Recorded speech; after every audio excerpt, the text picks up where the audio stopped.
Listens fakta stray subgrang, negara yang unik Asia, di komentar perjalanan. Nomor 1. Sebuah negara yang menentang segala hukum bertahan hidup Jepang seakan tidak mengikuti logika dunia pada umumnya.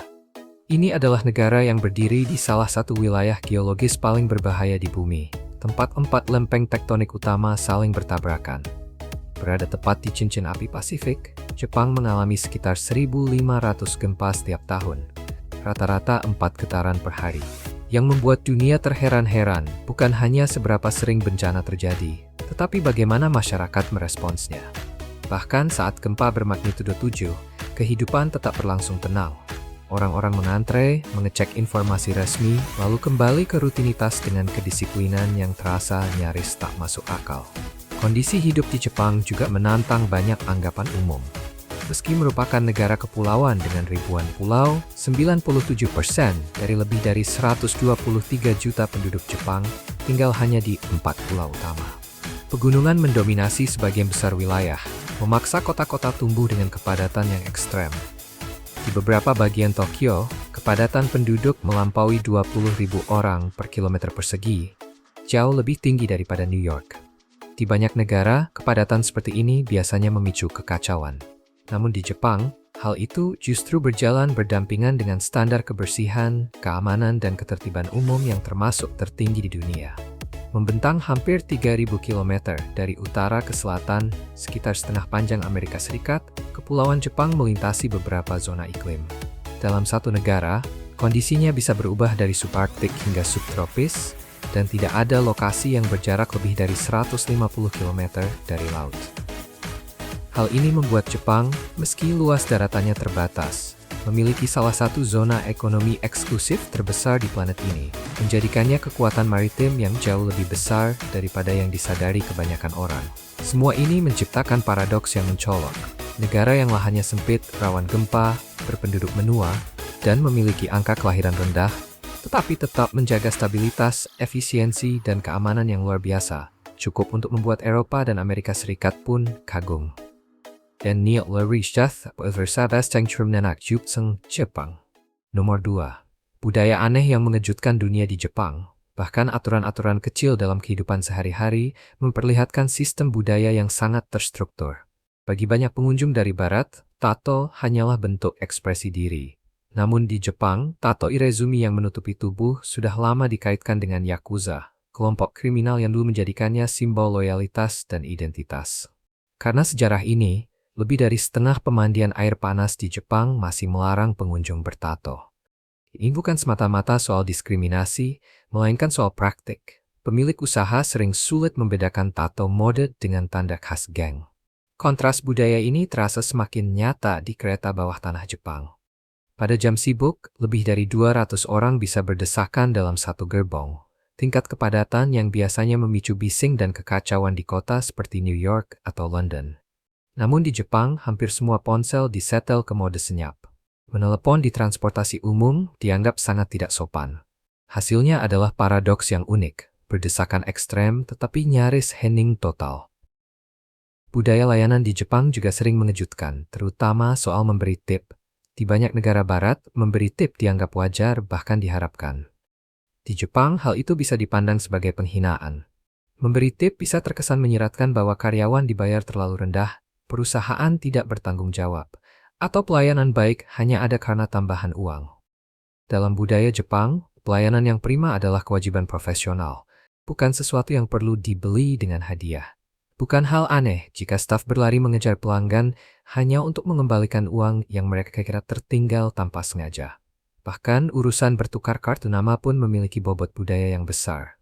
Kartu nama mewakili identitas pribadi, status, dan kehormatan. Kartu harus diberikan dan diterima dengan kedua tangan, dibaca dengan saksama, lalu disimpan dengan hormat. Menulis di kartu nama seseorang, di depan orangnya dianggap sangat tidak sopan. Budaya merokok menambah kontradiksi lainnya. Walaupun angka perokok masih relatif tinggi, banyak kota besar melarang merokok sambil berjalan dengan denda yang ketat. Perokok harus berdiri di area khusus, sering berupa bilik kaca yang ditempatkan tepat di pinggir jalan ramai. Pemandangan yang membuat banyak pelancong barat benar-benar tercengang. Nomor 3. Matriarki Jepang yang jarang dibicarakan. Di Jepang, dunia kencan dan kehidupan keluarga bagi perempuan mengikuti logika yang bisa terasa tidak biasa. Pertama-tama, semuanya soal uang. Riset dari Soft Brainfield menyebutkan bahwa 74% keluarga Jepang dalam praktiknya membiarkan perempuan mengendalikan seluruh anggaran. Sistem ini disebut okazukai. Setiap bulan, suami menyerahkan 100% gajinya kepada istri. Dari situ, istri menjadi CEO keuangan keluarga, membayar tagihan, menentukan tabungan dan investasi, lalu menetapkan uang saku tetap untuk suami, biasanya sekitar $200 hingga $400 per bulan. Kalau ingin membeli barang mahal, suami harus meminta tambahan uang kepada istrinya. Yang sering mengejutkan para pengunjung adalah, bahkan ketika kedua pasangan sama-sama bekerja, perempuan kerap mengelola kedua pemasukan dan mengambil keputusan belanja terakhir. Jadi, ketika keluarga pergi makan dan perempuan yang membayar, itu sama sekali bukan pembalikan peran, melainkan cerminan realitas. Siapa yang memegang dompet, dialah yang membayar. Pola kencan di Jepang pun mencerminkan logika sosial yang sama. Alih-alih kencan privat yang tegang dan penuh tekanan seperti di Amerika Serikat atau Eropa, banyak perempuan Jepang berkencan dalam kelompok bersama teman-teman. Survei menunjukkan bahwa 48,9% orang Jepang yang berusia 40-an bertemu pasangan lewat kencan kelompok atau gokan. Biasanya, satu gokan terdiri dari 3-4 pria dan 3-4 perempuan yang bertemu di restoran, lalu bertukar tempat duduk setiap 20-30 menit. Format ini mengurangi tekanan dan memungkinkan kamu mengamati calon pasangan dalam suasana alami bersama teman. Bahkan kalau tidak ada yang nyambung, malam itu tetap dianggap sebagai ajang bersosialisasi yang menyenangkan. Dan di tempat kerja, perempuan Jepang juga menghadapi ekspektasi tertentu. Banyak perusahaan mendorong karyawan perempuan memakai suara yang tinggi, lembut, dan imut. Ini disebut kawaii voice, yang dipandang sopan dan feminin. Namun, hal ini kontroversial karena mendorong perempuan menyesuaikan suara mereka agar sesuai dengan norma sosial yang ketat. Semua ini menciptakan paradoks yang dalam. Meski perempuan mengendalikan sebagian besar keuangan keluarga, Jepang masih memiliki kesenjangan upah gender terbesar di antara negara-negara G7. Dan banyak perusahaan masih berharap perempuan pensiun setelah melahirkan. Okazukai sering dipandang sebagai mekanisme kompensasi kekuasaan. Ketika perempuan dibatasi dalam karier, mereka justru diberi kuasa hampir mutlak di dalam keluarga, semacam keseimbangan sosial yang hanya dimiliki oleh sangat sedikit negara di dunia. Nomor 4. Teknologi unik di Jepang. Jepang adalah tempat di mana teknologi tidak hanya tinggal di laboratorium atau pameran, tetapi diam-diamnya menyatu ke dalam kehidupan sehari-hari. Contoh paling terkenal adalah toilet berteknologi tinggi. Saat ini, sekitar 80% rumah tangga Jepang menggunakan washlet, dan Toto telah menjual lebih dari 60 juta unit di seluruh dunia. Ini jauh lebih dari sekadar semprotan air biasa. Toilet Jepang menggabungkan kursi hangat, tekanan air pijat yang bisa diatur, fungsi pengering, penghilang bau instan, lampu malam LED, serta sistem penutup suara. Beberapa model premium bahkan memiliki sterilisasi ultraviolet dan sensor pemantauan kesehatan dasar. Bagi banyak pengunjung, pengalamannya begitu mengesankan sampai mereka rela menghabiskan hingga $3.000 untuk mengirim toilet ke negara asal. Keluar dari kamar mandi, kamu akan masuk ke paradoks teknologi lain. Konbini. Jepang memiliki lebih dari 55.700 toko serba ada yang beroperasi 24 jam sehari, 7 hari seminggu, 365 hari setahun. Pada 2024, industri ini menghasilkan 11,8 triliun yen, kira-kira setara $79 miliar, melampaui supermarket tradisional. Di dalam konbini, kamu bisa membeli bento hangat seharga $4 hingga $6, menikmati kopi seduh segar sekitar $1,5, membayar tagihan, menarik uang tunai, mengirim paket, sampai mencetak dokumen. Kuncinya adalah data. Setiap pembelian dianalisis berdasarkan waktu, usia, dan gender, sehingga toko bisa mengoptimalkan produk untuk setiap jam dalam sehari. Di kota-kota padat seperti Tokyo, sistem parkir otomatis menawarkan gambaran lain tentang inovasi yang praktis. Pengemudi cukup meninggalkan mobil di pintu masuk, lalu sensor akan memandu mobil secara otomatis ke ruang kosong yang tersedia menggunakan pemetaan digital. Dengan biaya sekitar $3,5 per jam, sistem ini aman dan hampir menggandakan efisiensi penggunaan lahan. Bahkan hotel pun menjadi arena uji coba teknologi masa depan. Henna Hotel pernah mengerahkan ratusan robot, mulai dari petugas resepsionis hingga unit pengantar, dengan fitur check-in otomatis, akses kamar lewat pengenalan wajah, dan layanan berbasis tablet. Meski banyak robot kemudian ditarik karena kesalahan, eksperimen ini tetap menunjukkan bagaimana Jepang menguji masa depan di lingkungan nyata. Dengan harga kamar berkisar 80 hingga 150 dolar per malam. Terakhir, ada inovasi kecil yang sangat praktis. Aikasa menyewakan payung lewat kode QR hanya dengan 70 yen per hari, sementara Spacer menawarkan loker pintar yang dikendalikan lewat ponsel. Dengan pembayaran QR di Jepang yang meningkat lebih dari 400%, sistem-sistem ini menegaskan satu filosofi inti. Teknologi tidak harus revolusioner. Teknologi hanya perlu menyelesaikan satu ketidaknyamanan manusia yang sangat sederhana. Nomor 5. Misteri moral Jepang. Di Jepang, moralitas tidak ditegakkan lewat slogan atau hukum yang kaku, melainkan terjalin dalam perilaku sehari-hari. Kejutan pertama bagi banyak wisatawan sering datang dari barang yang hilang. Sekitar 80% barang hilang di Jepang dikembalikan kepada pemiliknya. Kepolisian Metropolitan Tokyo saja menangani lebih dari 4 juta barang hilang setiap tahun. Dompet, ponsel, laptop, bahkan uang tunai dalam jumlah besar sering kembali tanpa tersentuh. Stasiun Tokyo mengoperasikan pusat barang hilang khusus dengan puluhan staf yang menyimpan barang selama berbulan-bulan sebelum menyumbangkan barang yang tidak diambil. Bagi masyarakat Jepang, menyimpan barang yang ditemukan bukan dianggap sebagai keberuntungan, melainkan sesuatu yang memalukan secara moral. Paradoks lain yang membuat wisatawan tercengang adalah bersihnya kota-kota, meski hampir tidak ada tempat sampah umum. Tokyo, rumah bagi lebih dari 14 juta orang, hanya memiliki sangat sedikit tempat sampah publik. Setelah tahun 1995, sebagian besar tempat sampah itu dihapus karena alasan keamanan. Alih-alih membuang sembarangan, orang-orang cukup membawa sampahnya pulang.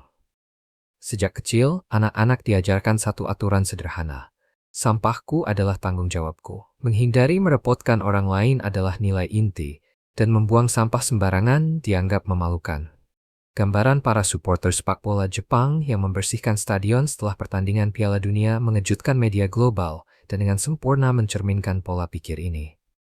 Kejujuran juga terlihat dalam detail yang paling kecil. Bahkan koin 1 yen pun diharapkan untuk dikembalikan. Pemilik toko bisa berlari mengejar pelanggan hanya untuk mengembalikan beberapa yen yang kurang.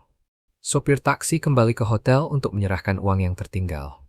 Turis sering meninggalkan uang tunai di meja kafe, lalu kembali beberapa jam kemudian dan menemukannya tetap utuh.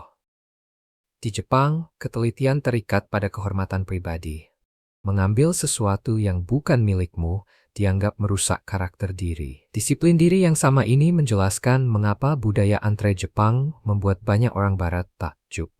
Di stasiun kereta yang sibuk, tanda garis sederhana di lantai sudah cukup untuk membuat ratusan orang mengantre dengan rapi, menunggu penumpang keluar sebelum naik. Tidak ada penjaga dan tidak ada pengingat. Menyerobot antrean menimbulkan rasa malu sosial dan sering dianggap lebih buruk daripada denda. Bahkan ketika kesalahan terjadi, responsnya berbeda. Permintaan maaf datang sebelum langkah hukum. Perusahaan yang melakukan kesalahan serius sering mengadakan konferensi pers terbuka, di mana para pemimpin menyampaikan permintaan maaf secara resmi. Jepang memiliki salah satu tingkat litigasi terendah di antara negara maju, hanya sebagian kecil dibandingkan Amerika Serikat. Budaya yang berpusat pada tanggung jawab, rekonsiliasi, dan kompensasi sukarela tetap menjadi standar moral yang kuat dalam masyarakat Jepang. Nomor 6. Ketika kesepian menjadi bisnis. Di bawah cahaya neon Akihabara dan Shinjuku, Maid Cafe muncul sebagai ruang yang langsung membingungkan banyak pengunjung. Dengan sekitar 15 hingga 30 dolar, kamu memasuki dunia di mana pelanggan dipanggil Master atau Princess, disambut dengan kelucuan yang berlebihan, dan ditempatkan sebagai pusat sebuah pertunjukan yang terinspirasi budaya anime. Sejak langkah pertama masuk, semuanya mengikuti naskah. Staf membungkuk dalam-dalam, memakai sapaan kehormatan khusus, dan menuntun tamu melalui ritual yang dikoreografikan dengan cermat. Salah satu yang paling terkenal adalah Momoe-kyun, saat pelanggan dan maid membentuk simbol hati dengan tangan, lalu melantunkan mantra bersama untuk menanamkan cinta ke dalam makanan. Tujuannya bukan membuat rasa jadi lebih enak, melainkan mengubah aktivitas makan menjadi teater. Kamu bukan membayar latte, kamu membayar peran yang bisa kamu mainkan. Namun di balik citra yang ceria, Maid Cafe beroperasi dengan efisiensi yang mengejutkan. Sebuah kafe khas dapat menghasilkan sekitar 1 juta yen per bulan, terutama karena biaya operasional yang rendah. Banyak yang berada di lantai atas gedung-gedung tua, tempat sewa lebih murah. Staf paruh waktu dipanggil hanya saat jam ramai dan dipulangkan ketika pengunjung berkurang, membuat modelnya fleksibel tetapi juga membuat pekerja sangat mudah digantikan. Bagi turis, tagihan akhir sering terasa mengejutkan. Pengalaman untuk 2 orang bisa dengan mudah mencapai 6.000 yen atau sekitar $40, meski makanannya sendiri tergolong biasa saja. Biaya cepat naik dengan tambahan seperti foto Polaroid, pertunjukan privat, atau seremoni khusus. Pada akhirnya, kamu bukan membeli makanan, kamu membeli perhatian. Di balik senyum itu ada kenyataan yang lebih gelap. Staf Maid Cafe biasanya memperoleh antara 14 hingga $22 per jam, tetapi menghadapi tekanan yang terus-menerus. Mereka harus menjaga persona kawaii yang sempurna, menghindari kecolongan emosi, dan menghadapi pelanggan dengan ekspektasi yang tidak realistis. Banyak pekerja mengakui meski bayarannya tidak besar, beban psikologisnya lebih berat daripada kebanyakan pekerjaan layanan. Pada akhirnya, Maid Cafe lebih dari sekadar tempat minum kopi. Ini adalah panggung emosional, dirancang bagi orang-orang yang mencari kehangatan singkat dalam masyarakat yang cenderung menjaga jarak. Bagi pengunjung, tempat ini sekaligus memikat dan mengusik, ruang di mana kelucuan dijadikan komoditas dan kesepian dijual sebagai layanan dengan label harga yang jelas. Nomor 7. Di dalam keajaiban rel Jepang di Tokyo, kereta bukan sekadar alat transportasi. Kereta berfungsi seperti sistem operasi, mendorong batas ruang, waktu, dan koordinasi manusia. Di dalam sistem ini ada sebuah profesi yang bagi banyak pengunjung dari Eropa dan Amerika terasa nyaris tak masuk akal. Oshiya, pendorong kereta profesional. Setiap hari jaringan rel Tokyo mengangkut hampir 40 juta penumpang, lebih banyak daripada seluruh jumlah penduduk Kanada. JR East saja memindahkan sekitar 17 juta orang setiap hari dengan lebih dari 12.000 kereta. Saat jam sibuk, stasiun besar seperti Shinjuku dan Tokyo berubah menjadi corong manusia raksasa. Di saat itulah para Oshiya turun tangan. Mengenakan seragam dan sarung tangan putih, mereka menggunakan tenaga yang terukur untuk mendorong penumpang masuk ke gerbong agar pintu bisa tertutup tepat waktu. Bagi orang luar, pemandangannya bisa terlihat keras. Padahal, ini pekerjaan yang terlatih dan disiplin. Oshiya tidak mendorong sembarangan. Mereka tahu persis di mana harus memberi tekanan, biasanya di bahu atau bagian atas tubuh, menghindari titik yang bisa menimbulkan rasa sakit atau membuat orang kehilangan keseimbangan. Sarung tangan putih itu bersifat simbolis, bahkan ketika tenaga digunakan, rasa hormat tetap wajib dijaga. Tujuannya bukan memaksa orang masuk dengan cara apapun, melainkan menjaga kereta tetap berjalan sesuai jadwal. Dan ketepatan waktu di Jepang itu ekstrem, bahkan menurut standar dunia. Shinkansen rata-rata hanya terlambat sekitar 18 hingga 20 detik per perjalanan. Kereta perkotaan rata-rata sekitar 50 detik. Jika kereta terlambat lebih dari 1 menit, operator menyampaikan permintaan maaf secara terbuka dan memberikan surat keterangan keterlambatan resmi agar penumpang bisa menjelaskan situasinya kepada atasan di tempat kerja. Dalam konteks ini, menahan kereta karena proses naik belum selesai dianggap sama sekali tidak bisa diterima. Ketelitian ini bukan semata karena Oshiya. Ini juga hasil dari rekayasa yang sangat cermat. Kursi ditempatkan di sepanjang sisi gerbong untuk memaksimalkan ruang berdiri di bagian tengah. Pintu, pegangan tangan, lorong, dan tata letak semuanya dihitung hingga satuan sentimeter. Di sini, ruang bukan sesuatu yang lentur, melainkan matematis. Oshiya bukan keanehan yang aneh, tetapi simbol masyarakat yang lebih menghargai disiplin bersama, ketepatan waktu, dan presisi dibanding kenyamanan individu. Nomor 8. Destinasi wisata yang misterius. Di dekat pemandian air panas Nasu di prefektur Tochigi, ada sebuah tempat yang terasa mencekam bernama Sesshouseki, atau batu pembunuh. Bongkahan batu besar itu berdiri sendirian di lanskap yang ternoda belerang. Tempat panas dan gas beracun terus mengepul pelan dari tanah sepanjang tahun. Jalur menanjak menuju lokasi ditata rapi dengan batu dan diberi peringatan yang jelas. Jangan menyentuh bebatuan. Saat Anda mendekat, Masa gelap batu itu tampak kontras dengan tanah abu-abu keputihan, menciptakan pemandangan yang terasa gersang sekaligus meresahkan. Menurut legenda, Sesoseki adalah tempat jiwa Tamamonomai disegel. Ia adalah rubah berekor 9 dari mitos yang menyamar sebagai perempuan cantik untuk menipu sang kaisar. Setelah identitas aslinya terbongkar, ia dibunuh dan arwahnya berubah menjadi batu ini, mengutuk siapapun yang menyentuhnya dengan bencana. Lokasi ini menarik perhatian nasional pada bulan Maret 2022, ketika batu tersebut secara misterius terbelah menjadi dua tanpa gempa bumi atau benturan fisik apapun. Para ahli geologi menduga pemuaian termal atau air hujan yang meresap sebagai kemungkinan penyebabnya. Namun, retakannya begitu bersih dan simetris, sehingga banyak orang merasa penjelasan itu kurang memuaskan. Warga setempat mengklaim bahwa beberapa hari sebelum batu itu terbelah, burung dan hewan menghilang dari area tersebut, menambah kuat rasa tidak nyaman. Di internet, rumor cepat menyebar bahwa arwah rubah itu telah lolos, membuat Sesoseki menjadi topik viral di seluruh Jepang. Sementara sains terus mencari jawaban, banyak orang Jepang memandang peristiwa itu bukan sebagai sesuatu yang harus dijelaskan, melainkan sesuatu yang patut dihormati dengan tenang. Lebih dari 300 km jauhnya di Kyoto, misteri lain menunggu di dalam kompleks kuil Daitokuji, tepatnya di Zuiho-in. Di sini, taman batu zen yang minimalis membuat hampir semua pengunjung kebingungan. Hanya terdiri dari pasir putih dan beberapa batu yang ditempatkan dengan sangat teliti. Taman ini terlihat sederhana pada pandangan pertama. Namun, ketika cahaya matahari bergeser, bayangannya jatuh ke arah yang tidak selaras dengan posisi matahari, bahkan saat tengah hari. Sebagian ahli berpendapat ini adalah ilusi optik akibat pantulan cahaya dari dinding atau pasir. Meski begitu, foto yang diambil pada waktu yang sama dengan peralatan yang identik seringkali memperlihatkan pola bayangan yang berbeda. Tafsir lain mengaitkan desainnya dengan filosofi Zen, di mana ketidaksempurnaan dan ambiguitas dianggap sebagai bentuk keindahan yang paling dalam. Hari ini, Zuiho-in tetap terbuka bukan hanya untuk dilihat. Disriut Taining Tal mengunjung-unjung bermerstrapur film Persepsionism. Nomor 9. Atraksi wisata di Jepang. Simbol Jepang yang paling kuat adalah Gunung Fuji.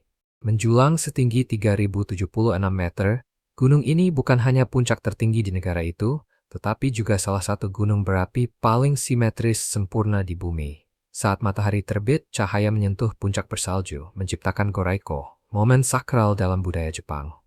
Bagi banyak wisatawan barat, ini adalah matahari terbit yang layak membuat mereka bangun tanpa ragu pada pukul 4 pagi. Di kaki gunung terbentang Danau Kawaguchi, tempat air yang tenang memantulkan Fuji seperti cermin raksasa. Saat musim bunga sakura, kelopak merah muda yang lembut membingkai puncak bersalju, membentuk pemandangan surreal yang jarang bisa dipotret dengan seadilnya. Walau menjadi salah satu lokasi paling sering difoto di Jepang, tempat ini tetap membuat pengunjung yang baru pertama kali datang terdiam. Meninggalkan pegunungan, Jepang terus mengejutkan di kuil Itsukushima. Ketika air pasang naik, gerbang tori merah menyala, setinggi lebih dari 16 meter, tampak seolah mengapung di laut, mengaburkan batas antara kenyataan dan mitos. Dibangun pada abad ke-12, kuil ini mewujudkan keyakinan Shinto, di mana alam dan dunia spiritual hidup berdampingan. Bagi banyak pengunjung dari Amerika dan Eropa, ini adalah tempat langka di mana keimanan dan lanskap terlihat menyatu dengan jelas. Ritme kemudian melambat di Hakone, kawasan pemandian air panas yang terkenal. Daya tariknya bukan hanya air kaya mineral, tetapi juga berendam di onsen terbuka, sementara siluet Gunung Fuji bertahan di kejauhan. Bagi mereka yang terbiasa dengan budaya spa barat, bentuk relaksasi yang berpusat pada alam ini terasa benar-benar berbeda. Namun Jepang jauh lebih dari sekadar gunung dan kuil. Penerbangan selama 3 jam dari Tokyo akan membawa Anda ke Okinawa, gugusan pulau subtropis yang sering dijuluki Hawaii-nya Jepang. Suhu laut berkisar dari 22 hingga 28 derajat Celcius sepanjang tahun, dengan air yang begitu jernih hingga dasar laut terlihat. Banyak orang Eropa terkejut saat mengetahui Jepang memiliki ekosistem karang yang sebanding dengan Asia Tenggara. Satu peringatan penting. Tingkat sinar ultraviolet di Okinawa sangat ekstrem. Tabir surya adalah kebutuhan utama. Lebih dekat ke daratan utama ada Shirahama, yang bisa dicapai dengan kereta dari Osaka. Pantai berpasir kuarsa putihnya mengingatkan pada Mediterania. Yang mengejutkan pengunjung Amerika adalah hanya beberapa langkah dari garis pantai, terdapat pemandian air panas terbuka yang sudah berusia berabad-abad, perpaduan yang nyaris tidak ada di barat. Lalu ada gumuk pasir Totori, membentang lebih dari 30 km persegi, dengan bukit pasir menjulang hingga 50 meter, gumuk ini mengalir langsung menuju laut. Satu-satunya gurun alami Jepang menawarkan pengalaman surreal. Menunggang unta melintasi pasir keemasan dengan hembusan angin laut menerpa wajah. Terasa begitu tidak nyata sampai banyak pelancong meragukannya sebelum melihatnya sendiri. Nomor 10. Kehidupan malam di Jepang. Saat malam turun, masyarakat Jepang melepaskan energi yang tersimpan, membiarkan emosi dan intensitas muncul, namun tetap dengan cara yang membuat pengunjung Eropa dan Amerika kagum karena pengendalian dirinya yang luar biasa. Hampir setiap malam di Tokyo dimulai di Shibuya Crossing. Ini bukan sekadar persimpangan, melainkan eksperimen sosial yang hidup. Hampir 1 juta orang melintasinya setiap hari. Setiap 2 menit, mendekati 3.000 pejalan kaki mengalir dari segala arah. Tidak ada polisi yang mengatur lalu lintas, tidak ada penghalang, tidak ada alarm, namun tidak ada tabrakan. Kerumunan secara naluriah terbelah velok lalu menyatu kembali, seperti algoritma yang mengatur dirinya sendiri. Bahkan pada tengah malam, ketika banyak kota barat mulai sunyi, Shibuya tetap dibanjiri cahaya LED dan gerak tanpa henti. Inilah Tokyo dalam bentuknya yang paling murni, kacau di permukaan, namun tertata sempurna di bawahnya. Menjauh dari jalan utama, inti Tokyo yang sesungguhnya muncul di gang-gang sempit yang dipenuhi izakaya, pub tradisional Jepang. Ini bukan hanya tempat untuk minum, tetapi juga ruang pelepas tekanan bagi para pekerja. Setelah seharian dipenuhi kesunyian, hierarki, dan penahanan diri, budaya nomikai memungkinkan orang mengatakan hal-hal yang tak pernah bisa mereka ucapkan di kantor. Keluhan tentang atasan, pengakuan kelelahan mental, bahkan perdebatan mendadak menjadi wajar. Aturan tak tertulisnya sederhana. Apapun yang diucapkan saat minum lenyap keesokan harinya. Tanpa ingatan, tanpa hukuman. Banyak sosiolog menggambarkan izakaya sebagai katup pengaman yang mencegah masyarakat yang sangat terstruktur retak karena tekanan. Saat malam makin larut, banyak orang beralih ke karaoke, tetapi bukan jenis publik yang umum di barat. Di Jepang, karaoke berarti ruangan privat, tertutup dari penilaian. Anda boleh bernyanyi fals, berteriak, menangis, atau duduk dalam diam. Tidak ada yang memperhatikan. Bukan kebetulan jika karaoke box menopang pasar bernilai hampir $2 miliar. Karaoke bahkan diakui dapat memperbaiki suasana hati dan pernapasan, dan digemari semua kalangan, dari pelajar hingga pensiunan. Dalam budaya yang dibangun di atas pengekangan emosi, ruangan tertutup seperti ini termasuk sedikit ruang yang mengizinkan pelepasan total. Kehidupan malam Tokyo lalu berlanjut ke Shinjuku, tempat Kabukicho memusatkan hiburan dewasa kota ini. Yang mengejutkan wisatawan barat bukan keberadaan host club atau bar hingga larut malam, melainkan rasa amannya. Dengan cakupan kamera yang rapat dan patroli polisi yang konstan, berjalan di sini pada pukul 3 pagi sering terasa lebih aman daripada banyak pusat kota barat pada siang hari. Bahkan kebebasan berlebihan di Tokyo tetap bergerak dalam batas yang tegas. Hanya beberapa langkah dari sana ada Golden Gate, semesta paralel. Sekitar 200 bar mungil, masing-masing hanya menampung 5 hingga 8 orang, berhimpit di lorong-lorong sempit.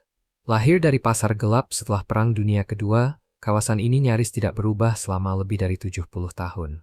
Ruang yang rapat memaksa orang asing duduk bahu-membahu, berbincang, dan berbagi momen. Bagi banyak pelancong Eropa dan Amerika, Golden Gate terasa seperti melangkah langsung ke Tokyo pada era tahun 1950-an. Nomor 11. Jebakan ketertiban dalam masyarakat Jepang. Jepang sering dipuji karena rasa tertibnya yang nyaris sempurna. Kereta berjalan dengan ketepatan waktu yang mengagumkan, layanan terasa tanpa celah, dan kehidupan sehari-hari bergerak dengan presisi bak mesin. Namun di balik stabilitas ini tersembunyi struktur hierarki yang kaku, mirip bentuk feodalisme modern. Di pusat sistem ini ada senpai kohai, yaitu hubungan antara senior dan junior. Ini bukan sekadar sopan santun, melainkan aturan tak tertulis yang mengatur hampir setiap relasi, dari sekolah hingga tempat kerja. Bahkan selisih usia 1 tahun saja bisa menciptakan jarak kuasa yang jelas. Di kantor, susunan tempat duduk mencerminkan hierarki. Karyawan senior duduk di posisi terhormat, sementara staf junior duduk lebih dekat ke pintu. Saat rapat, bawahan jarang berbicara dengan bebas atau menantang gagasan tanpa persetujuan terlebih dahulu. Keheningan itu sendiri dianggap sebagai bentuk hormat. Mengambil inisiatif bisa dengan mudah dipandang sebagai melampaui batas. Setelah Perang Dunia Kedua, struktur ini makin diperkuat oleh sistem pekerjaan seumur hidup. Perusahaan menjanjikan keamanan kerja dan karyawan membalas janji itu dengan loyalitas mutlak. Ketika ekonomi tumbuh, sistem ini berjalan mulus. Namun saat pertumbuhan melambat, kelemahannya muncul ke permukaan. Perusahaan kesulitan menyingkirkan pekerja yang berkinerja buruk, sementara talenta muda tertahan hanya karena belum gilirannya. Stabilitas perlahan berubah menjadi stagnasi. Akar yang lebih dalam ada pada masa feodal Jepang. Hubungan tuan samurai tidak hilang setelah tahun 1868. Ia berevolusi menjadi hubungan pemberi kerja karyawan.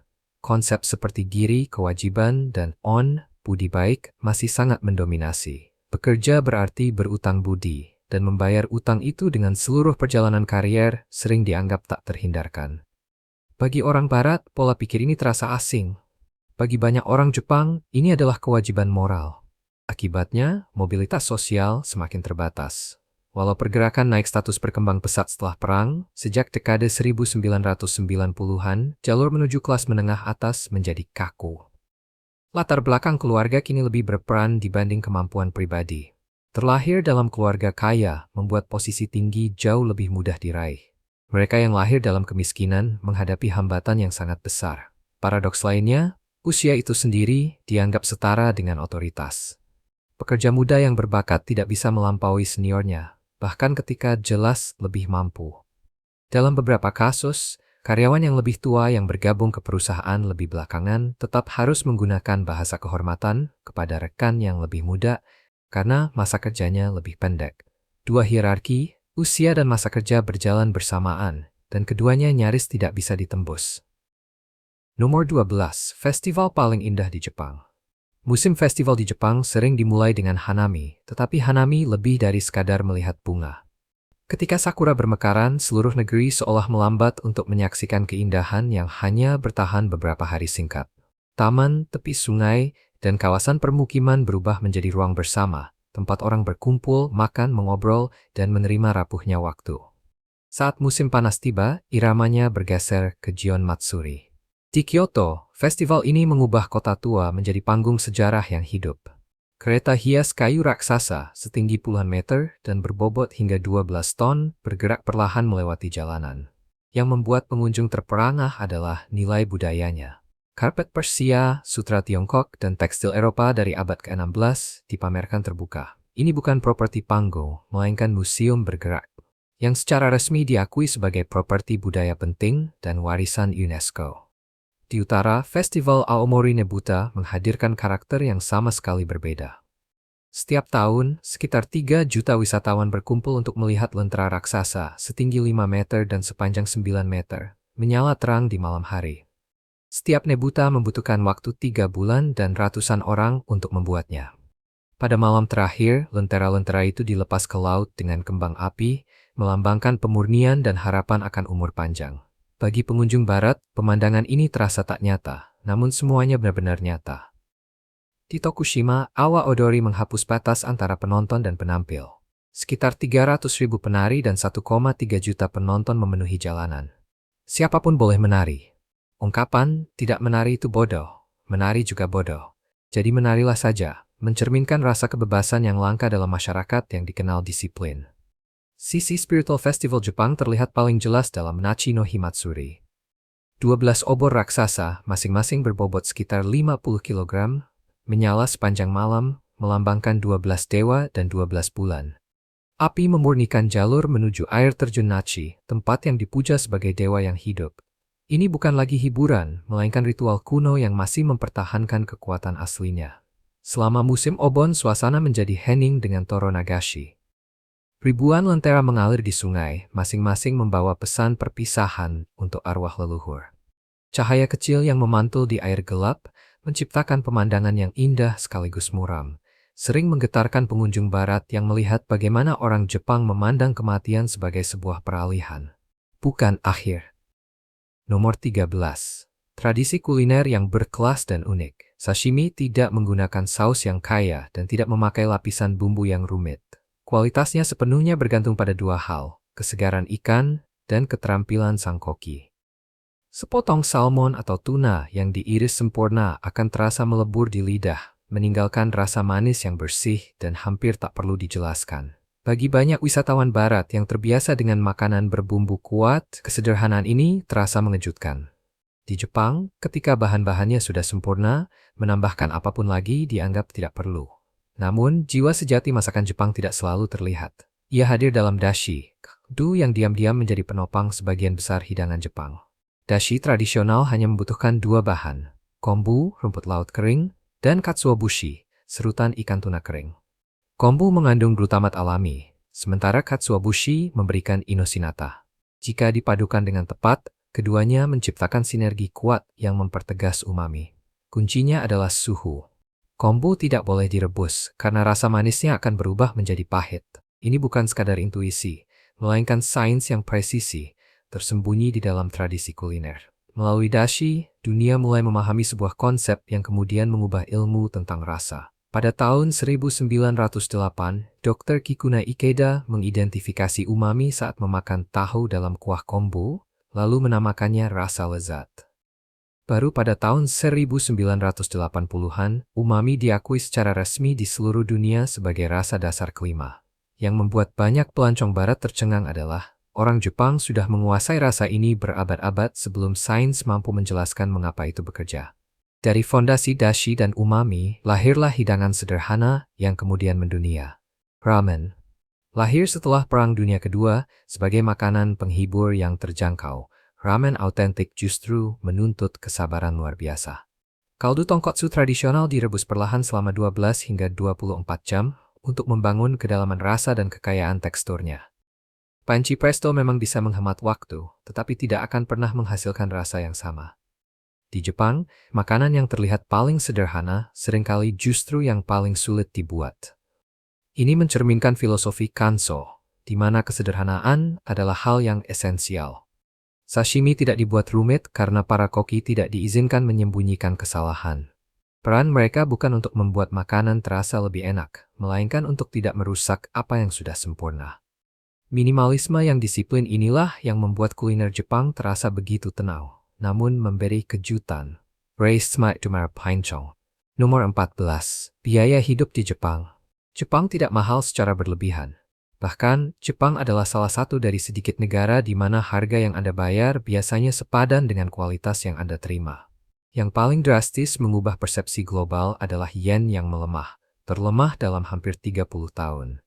Pada tahun 2025, kurs berada di sekitar 160 yen per $1 Amerika Serikat, dibandingkan sekitar 110 yen hanya beberapa tahun lalu. Ini membuat perjalanan di Jepang menjadi sekitar 30 hingga 40% lebih murah bagi wisatawan barat. Jepang tidak menurunkan standarnya. Mata uang Anda saja yang menjadi lebih kuat. Itulah sebabnya kedatangan wisatawan internasional terus memecahkan rekor. Dengan hampir 3,5 juta pengunjung pada bulan Maret tahun 2025 saja. Tokyo memang masih lebih mahal daripada Asia Tenggara. Tetapi jika dikonversi ke kurs dolar Amerika Serikat atau euro saat ini, harga hotel terasa mengejutkan masuk akal. Mengingat kebersihan, keamanan, dan lokasi yang strategis. Bagi wisatawan yang ingin lebih hemat, meninggalkan Tokyo menuju Osaka, Fukuoka, atau Kyoto dapat menurunkan biaya sekitar 20 hingga 30%, sambil tetap menawarkan pengalaman yang nyaris sama. Banyak pengunjung bahkan lebih menyukai Osaka karena suasananya yang santai dan budaya kulinernya yang luar biasa, sampai dijuluki dapur bangsa. Berlawanan dengan anggapan umum, makan di Jepang itu tidak mahal. Semangkuk gyudon di jaringan restoran besar harganya sekitar 380 hingga 450 yen, kira-kira $2,40 hingga $2,80. Ramen di jaringan yang terpercaya biasanya berada di kisaran 600 hingga 800 yen. Sementara Big Mac di Amerika Serikat sekarang berharga sekitar $5,69, kurang lebih 2 kali lipat. Yang paling mengejutkan wisatawan barat adalah kualitasnya jarang turun, bahkan di restoran kasual. Bahan-bahannya segar, standar keamanan pangan ketat, dan pelayanannya tetap konsisten. Bahkan makanan di minimarket pun terasa dibuat dengan penuh perhatian. Onigiri di konbini harganya sedikit di atas $1, dan kotak bento tersedia hanya dengan beberapa dolar, namun tetap rapi dan enak. Namun, para pelancong cepat belajar satu aturan. Minimarket itu memang praktis, tetapi bukan pilihan termurah. Belanja di supermarket bisa memangkas biaya makan hingga 50%, menunjukkan bahwa Anda membayar lebih untuk kemudahan akses, bukan karena kualitasnya lebih rendah. Secara keseluruhan, wisatawan internasional menghabiskan rata-rata sekitar 227.000 yen per perjalanan, kira-kira $1.120 Amerika Serikat, atau sekitar $200 per hari untuk kunjungan selama 1 minggu. Angka ini jauh lebih rendah dibanding kota-kota seperti Paris atau London, di mana biaya harian sering melampaui $250 hingga $400. Padahal Jepang menawarkan dan keandalan yang lebih konsisten. Nomor 15. Hal yang perlu diketahui wisatawan. Bagi banyak pelancong dari Eropa dan Amerika, Jepang sering dibayangkan sebagai destinasi yang sulit dan tidak mudah diakses. Pada kenyataannya, justru sebaliknya. Warga negara Amerika Serikat, Kanada, Britania Raya, Australia, dan sebagian besar negara Eropa mendapatkan izin tinggal tanpa visa selama 90 hari, tanpa wawancara atau dokumen rumit. Yang dibutuhkan hanyalah paspor yang masih berlaku dan bukti perjalanan lanjutan. Jepang cukup santai soal visa, tetapi sangat tegas soal keteraturan. Petugas imigrasi bisa menanyakan tempat menginap, rencana perjalanan, atau kondisi keuangan untuk memastikan semuanya jelas. Dengan menggunakan visit Jepang, pelancong dapat memindai koridor dan melewati bandara begitu cepat, sampai-sampai banyak pengunjung Amerika yang baru pertama kali datang benar-benar terkejut. Masuk ke Jepang itu tidak sulit. Jepang hanya tidak mentoleransi hal-hal yang samar. Kejutan budaya pertama setelah keluar dari bandara adalah soal uang. Meski termasuk salah satu ekonomi terbesar di dunia, uang tunai masih mendominasi kehidupan sehari-hari. Banyak kedai ramen kecil, restoran keluarga, ryokan tradisional, onsen lokal, bahkan bus tidak menerima kartu kredit.